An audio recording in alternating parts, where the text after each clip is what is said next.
کشمیر میں ایک بار پھر ڈی چوک دہرایا گیا۔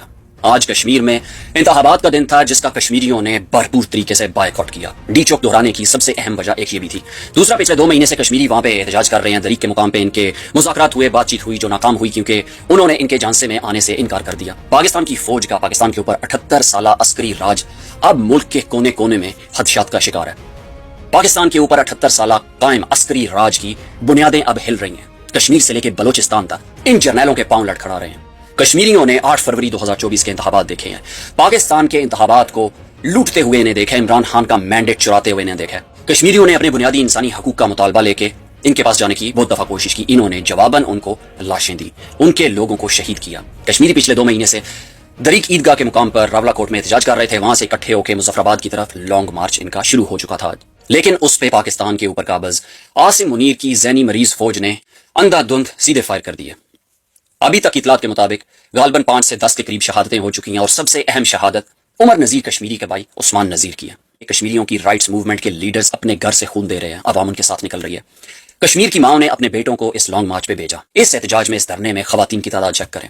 جس وادی کی، جس علاقے کی، جس وطن کی مائیں بیٹیاں اپنے بھائیوں کو، اپنے بیٹوں کو کامیابی کے لیے دعائیں دے کے رخصت کر رہی ہیں، انہیں معلوم ہے کہ ان میں سے شاید بہت سارے واپس نہ آئیں، لیکن وہ ان کے شانہ بشانہ کھڑی ہیں۔ جب وہ لوگ اپنی ماؤں سے، اپنی بہنوں سے دعائیں لے کے ایک مقصد کے حصول کے لیے نکل رہے ہیں، تو وہ اپنے ملک پہ جان نچھاور کرنے کو ترجیح دیں گے، بجائے اس کے کہ پاکستان کے اوپر قابض عاصم منیر کے سامنے سر جھکا کے واپس آ جائیں۔ پاکستان کی فوج راولا کوٹ میں ایک بار پھر، یہ غالباً تیسری کی چوتھی دفعہ وہاں پہ ڈی چوک دہرایا جا رہا ہے، قتل عام کیا جا رہا ہے، کیونکہ کشمیریوں نے یہ ثابت کر دیا کہ پاکستان کے اوپر مسلط عسکری راج کو انہوں نے شدید دھچکا دیا۔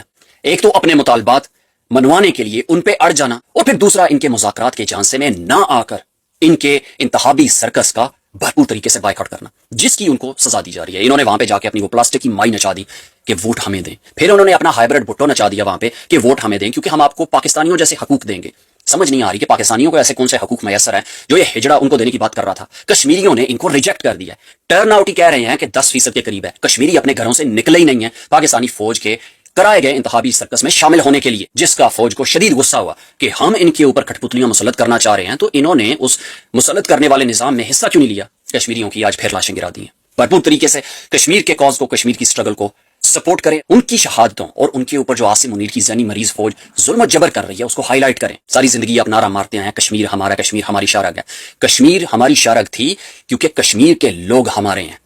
اگر ہم ان کے ساتھ کھڑے نہیں ہوں گے تو پھر ہمیں یہ دعویٰ کرنا چھوڑ دینا چاہیے کہ کشمیر ہماری شارگ ہے یا کشمیر ہمارا ہے۔ ہمیں ان لوگوں کے ساتھ کھڑا ہونا ہے، نہ کہ اپنے اوپر قابض مسلط اس عسکری رجیم کے ساتھ۔ پاکستان پائندہ باد، عمران خان زندہ باد۔